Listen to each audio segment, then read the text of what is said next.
Hello विद्यार्थियों, इस video के माध्यम से हम लोग जानेंगे कि समाजवादी अर्थव्यवस्था किसे कहते हैं और समाजवादी अर्थव्यवस्था की प्रमुख विशेषताएं कौन कौन सी होती है।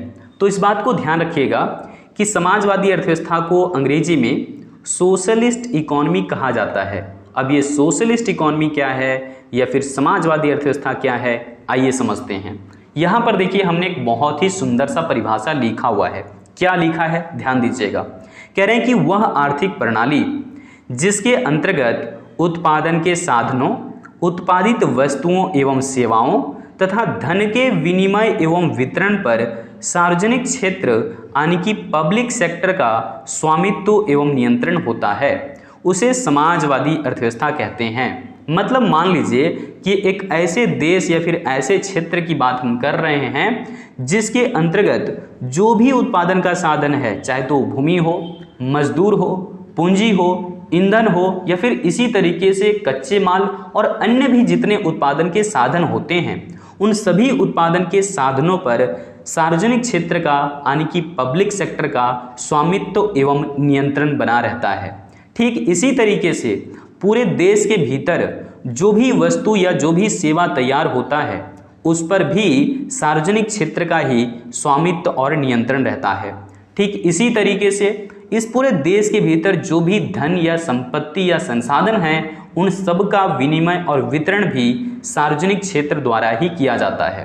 तो उम्मीद है आप समझ गए होंगे कि हम किस तरह की अर्थव्यवस्था की बात कर रहे हैं और इसका नाम हम क्या दे रहे हैं, समाजवादी अर्थव्यवस्था या फिर सोशलिस्ट इकोनॉमी। उम्मीद है समझ आ गया होगा। अब देखते हैं कि समाजवादी अर्थव्यवस्था के जनक कौन कहे जाते हैं और समाजवादी अर्थव्यवस्था के कौन कौन से अन्य वैकल्पिक नाम हो सकते हैं। यहां पर ध्यान दीजिए। कह रहे हैं कि कार्ल मार्क्स, नाम तो बहुत बार सुना होगा आपने, ठीक है। कार्ल मार्क्स जो है वो समाजवादी अर्थव्यवस्था के जनक कहे जाते हैं। इस बात को ध्यान रखिएगा। समाजवाद के जनक कौन हैं, तो कार्ल मार्क्स हैं, लेकिन पूंजीवाद का जनक कौन माने जाते हैं, तो एडम स्मिथ, जो कि मैंने पिछली वीडियो लेक्चर में समझा दिया था। अगर आपने पिछली वीडियो लेक्चर को नहीं देखा है तो जाकर के जरूर देख लीजिएगा। पिछली वीडियो लेक्चर का जो लिंक है वो हमने इस वीडियो के डिस्क्रिप्शन बॉक्स में और कमेंट बॉक्स में दोनों जगह पर दे दिया है। अब देखिए यहाँ पर कह रहे हैं कि समाजवादी अर्थव्यवस्था का वैकल्पिक नाम।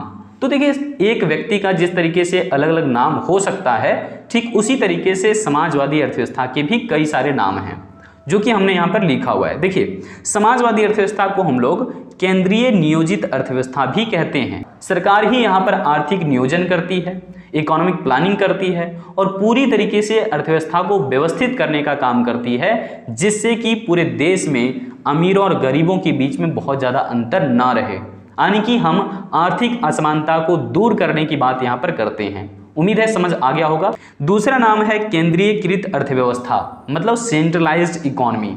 हम ऐसा इसलिए कह रहे हैं समाजवादी अर्थव्यवस्था का ये नाम, क्योंकि पूरी अर्थव्यवस्था के भीतर क्या उत्पादन करना है, कितना उत्पादन करना है, उत्पादन कैसे करना है, उत्पादन किसके लिए करना है, संसाधनों का पूरा प्रयोग कैसे करना है, देश में जो अकुशलता है उसे कैसे दूर किया जा सकता है, इस तरह की जो भी केंद्रीय समस्या है इस पूरे देश के भीतर उसका निर्णय सिर्फ और सिर्फ सेंट्रली जो गवर्नमेंट होती है या फिर जो सेंट्रल गवर्नमेंट होती है वो यहाँ पर निर्णय लेने का काम करेगी। तो अब यहाँ पर ध्यान दीजिएगा, हमने समाजवादी अर्थव्यवस्था की विशेषता किस प्रकार से लिखा हुआ है। पहले पॉइंट में हम क्या कह रहे हैं कि समाजवादी अर्थव्यवस्था में उत्पादन के साधनों पर सामूहिक स्वामित्व होता है, यानी कि मान लीजिए ये हमारा समाजवादी अर्थव्यवस्था है तो इसके भीतर जो भी उत्पादन के साधन हैं उन सभी उत्पादन के साधनों पर पूरे समाज का समान रूप से अधिकार होता है या फिर कह लीजिए कि सरकार का वहां पर स्वामित्व होता है, ठीक है। अब देखिए यहाँ पर दूसरी विशेषता क्या लिखा है। कह रहे हैं कि समाजवादी अर्थव्यवस्था में सरकार का अधिक हस्तक्षेप होता है। देखिए पूंजीवादी में मैंने जिक्र किया था कि सरकार कम हस्तक्षेप करती है, लेकिन अब क्या कह रहे हैं कि समाजवादी अर्थव्यवस्था के भीतर सरकार का अधिक इंटरफेयर होता है, अधिक हस्तक्षेप होता है। समझ आ गया। तीसरी विशेषता देखिए यहाँ पर क्या कह रहे हैं। कह रहे हैं कि इस अर्थव्यवस्था में यानी कि समाजवादी अर्थव्यवस्था में लोगों को सीमित आर्थिक स्वतंत्रता रहती है, लिमिटेड इकोनॉमिक फ्रीडम रहता है। लोग उत्पादन, उपभोग, निवेश ये सब जो है अनाप शनाप नहीं कर सकते। सरकार के रूल रेगुलेशंस होते हैं, उसके हित में ही रह करके या फिर समाज के हित में रह करके ही आपको काम करने होंगे। क्योंकि सरकार यहाँ पर हर मामले में आपको ज़्यादा इंटरफेयर करेगी, तो इसलिए इस बात को ध्यान रखना है कि ये सब समाजवादी अर्थव्यवस्था की विशेषताएं हैं। आगे भी देखिए, यहाँ पर कह रहे हैं कि इस अर्थव्यवस्था के भीतर जो भी संसाधन होता है ना, उसका प्रयोग करने के पीछे लोग प्रतियोगिता की भावना नहीं रखते हैं। ऐसा क्यों है?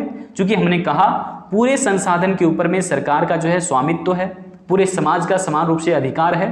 तो इस अर्थव्यवस्था के भीतर प्रतियोगिता की भावना नहीं होती है, जिससे संसाधनों का विशेष संरक्षण हो जाता है। यानी कि यहाँ पर संसाधन एक तरीके से समझ लीजिए पूरे समाज की भलाई के लिए समान रूप से उपयोग होगा, समान रूप से उसका जो है वो महत्व होता है। ठीक है, अब देखो कह रहे हैं कि समाजवादी अर्थव्यवस्था में जो भी संसाधन उपलब्ध होते हैं, उन उपलब्ध संसाधनों का प्रयोग समाज के लाभ के लिए किया जाएगा, समाज के हित के लिए किया जाएगा, समाज के कल्याण के लिए किया जाता है। क्लियर हुआ? अब देखो अगली विशेषता क्या लिया हुआ हमने, छठी विशेषता। यहाँ पर कह रहे हैं कि समाजवादी अर्थव्यवस्था में जो भी वस्तु या जो भी सेवा उत्पादन होता है, उसका वितरण लोगों के बीच में कैसे किया जाएगा, इसका क्या आधार होता है। तो कह रहे हैं कि समाजवादी अर्थव्यवस्था में जो भी वस्तु या सेवा का उत्पादन हुआ है, उसका वितरण जरूरतों के आधार पर होता है, अथवा कह सकते हैं कि आवश्यकताओं के आधार पर वितरण किया जाता है। कहाँ? समाजवादी अर्थव्यवस्था के भीतर। जबकि पूंजीवादी में हमने जिक्र किया था कि वहां जो भी वस्तु या सेवा उत्पादन होता है, उसका वितरण क्रय क्षमता के आधार पर होता है, परचेजिंग पावर के आधार पर होता है। लेकिन समाजवादी के लिए क्या कह रहे हैं कि इस अर्थव्यवस्था के भीतर जो भी वस्तु या सेवा उत्पादन हुआ है, उसका वितरण जरूरतों के आधार पर होगा। यानी कि देखा जाएगा कि पूरे देश में किस व्यक्ति को यह संसाधन जरूरत है और कितनी मात्रा में जरूरत है। तो इसी तरीके से इस देश के भीतर या फिर समाजवादी अर्थव्यवस्था के भीतर वस्तुओं और सेवाओं का वितरण या तो न्यूनतम कीमत पर किया जाएगा या फिर बिल्कुल कभी कभी निःशुल्क भी कर दिया जाता है। तो यहाँ पर यह ध्यान रखा जाता है कि जरूरत किस चीज़ का है, किन्हें कितनी मात्रा में जरूरत है। समझ पाए? यहाँ आवश्यकताओं को ध्यान में रखा जाता है और उसके आधार पर ही वितरण का काम चलेगा। लेकिन पूंजीवादी में क्रय क्षमता या क्रय शक्ति को ध्यान में रख करके वितरण का कार्य किया जाएगा। अब देखिए आखिरी विशेषता, यहाँ पर हमने क्या लिखा है, कह रहे हैं कि समाजवादी अर्थव्यवस्था के अंतर्गत सरकार समाज के विभिन्न वर्गों के लिए आर्थिक नियोजन करती है। यानी कि सरकार को इकोनॉमिक प्लानिंग बनाना होता है, कहाँ पर कितना खर्च करना है, कहाँ से कितने टैक्स या कर के रूप में पैसे प्राप्त करने हैं, ये सारा जो है ना आर्थिक नियोजन के अंतर्गत ही बात हम लोग करते हैं।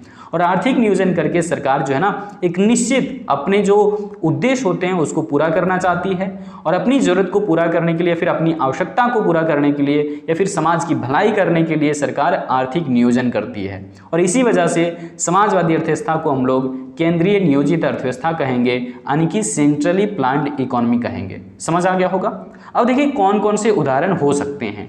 चीन, क्यूबा, नॉर्वे, स्वीडन, ये सभी जो है वो समाजवादी अर्थव्यवस्था के उदाहरण हैं। इस बात को आप याद कर लीजिए। तो इस वीडियो में रखते हैं इतना ही, फिर से मिलते हैं किसी अगली वीडियो अपडेट के साथ। जय हिंद।